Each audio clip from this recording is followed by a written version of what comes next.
Welcome to the course on Python for data analytics, machine learning and generative AI. By the end of this session, learners will be able to understand the core concepts of machine learning. In machine learning, building a model is only half the way. What truly matters is how reliable that model is when it encounters new data. If we evaluate a model just once, the result may strongly depend on how the data happened to be split. A lucky split can make a weak model look excellent, while an unlucky one can hide a strong model's true potential. This uncertainty is precisely why cross-validation is so important. Cross-validation addresses this issue by testing the model multiple times on different portions of the data. In each round, the model is trained on one subset and evaluated on another. By repeating this process systematically, we obtain a performance estimate that is far more stable, reliable, and trustworthy. Now let us examine a very common beginner's mistake known as overfitting. Overfitting occurs when a model is trained on the entire dataset and then evaluated on the same data. Because the model has already seen every example, it is often produces an extremely high or even perfect score. However, the score is misleading. The model has not learned general patterns. It has simply memorized the data. Such a model performs poorly when exposed to new real-world data. This is why testing on training data is fundamentally invalid for evaluation. To avoid overfitting, we must introduce a proper data split. The data set is divided into two parts, a training set where the model learns pattern and test set which remains completely unseen during training. The test set is used only once at the end to assess how well the model generalizes. This separation ensures that performance metrics reflect real predictive ability rather than memorization. However, even this setup has a hidden danger called data leakage. Data leakage happens when information from the test set is accidentally used during model development. A common example is tuning hyperparameters based on test set performance. Although this may seem harmless, it allows the model to indirectly peek at the test data. The result is deceptively high evaluation scores that will not hold up in real deployment. Hyperparameter tuning is the process of adjusting a machine learning model's manual settings, like knobs on a radio, before training to maximize its accuracy. It involves testing different combinations of these settings to find the best configuration that allows the model to learn effectively without overfitting. To prevent data leakage, we introduce a third data set known as the validation set.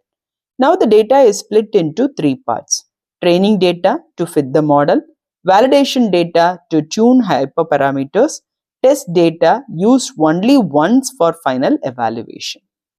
This approach ensures clean separation between learning, tuning, and final assessment. The downside, however, is that less data is available for training, especially problematic when data sets are small. This is where k-fold cross-validation becomes essential. In k-fold cross-validation, the entire dataset is divided into k equal parts called folds. In each iteration, one fold acts as the validation set. The remaining folds are used for training. This process repeats until every fold has served as validation exactly once. In this way, every data point contributes to both training and validation, but never at the same time. After completing all the k iterations, we obtain multiple performance scores. These scores are then averaged to produce the final estimate of model performance. Equally important, The variation between these scores tell us how stable and consistent the model is. This makes k-fold cross-validation one of the most widely used and trusted evaluation techniques in machine learning. Now let us look at how Scikit-learn help us compute these scores. There are two commonly used functions, cross_val_score and cross_validate. Cross_val_score is fast and simple. It returns a single metric such as accuracy for each fold. This is ideal when you want a quick performance check. Cross_validate on the other hand provides a much richer output. It returns a dictionary containing multiple metrics along with training and testing time for each fold. This method is preferred when you need deeper diagnostic insight. A simple rule to remember: use cross_val_score for speed. Use cross_validate for detailed analysis. At this point, an important warning must be emphasized. Cross_val_predict is not a scoring function. It generates predictions from different models trained on different folds and combines them into a single prediction array. Because these predictions do not come from one consistent model, performance metrics computed from them do not represent true generalization errors. Cross_val_predict is best used for visualization, such as ROC curves or for ensemble techniques, but never for performance evaluation. Now we will address a critical principle called the pipeline rule, also known as containment. All pre-processing steps such as scaling or normalization must be learned only from training data. In a correct pipeline, the scaler is fitted on the training fold. The same scaler is applied to the test fold without refitting. If pre-processing is done before splitting the data, information from the test set leaks into training. Using pipelines ensures that pre-processing happens inside the cross-validation loop automatically and correctly. Choosing the right cross-validation strategy is just as important as choosing the right model. For standard independent data, k-fold or shuffle split works well. For imbalanced data set, stratified k-fold preserves class propositions in every fold. For group data, such as multiple samples from the same person, group k-fold ensures that groups never appear in both training and testing. For time-ordered data, time series split respects temporal order. The structure of your data determines the correct strategy. For independent and identical distributed data, three methods are common. K-fold divides data into fixed equal parts. Shuffle split randomly generates multiple train test splits, offering flexibility. Leave one out uses all but one sample for training, but is computationally expensive and unstable. In practice, k-fold with 5 or 10 folds is the best default choice. When working with imbalanced data, stratification is essential. Without stratification, rare classes may disappear from some folds entirely, making metrics like ROC, AUC unreliable. Stratified k-fold ensures that each fold reflects the original class distribution, leading to fairer and more meaningful evaluation. When data points are not independent, special care is required.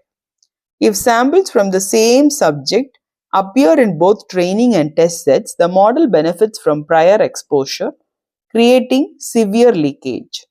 Group k-fold prevents this by keeping each group entirely within one split. If your data has groups, always split by group, not by sample.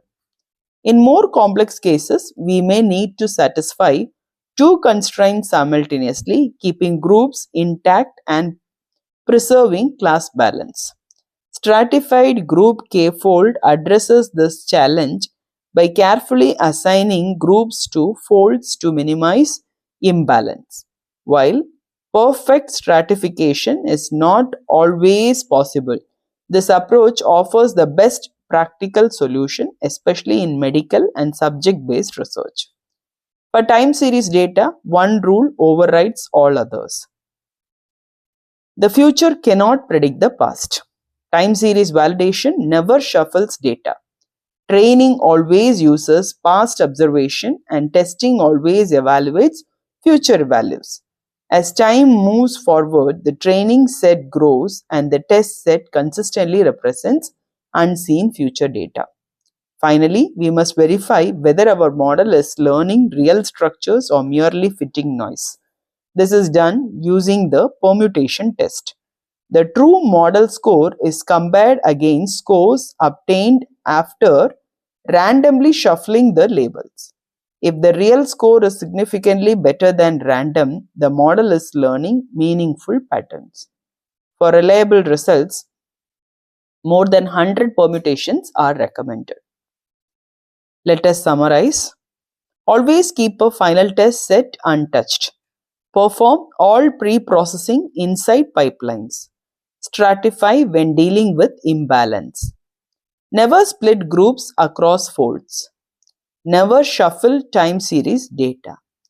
Use permutation test to confirm statistical significance. Thank you.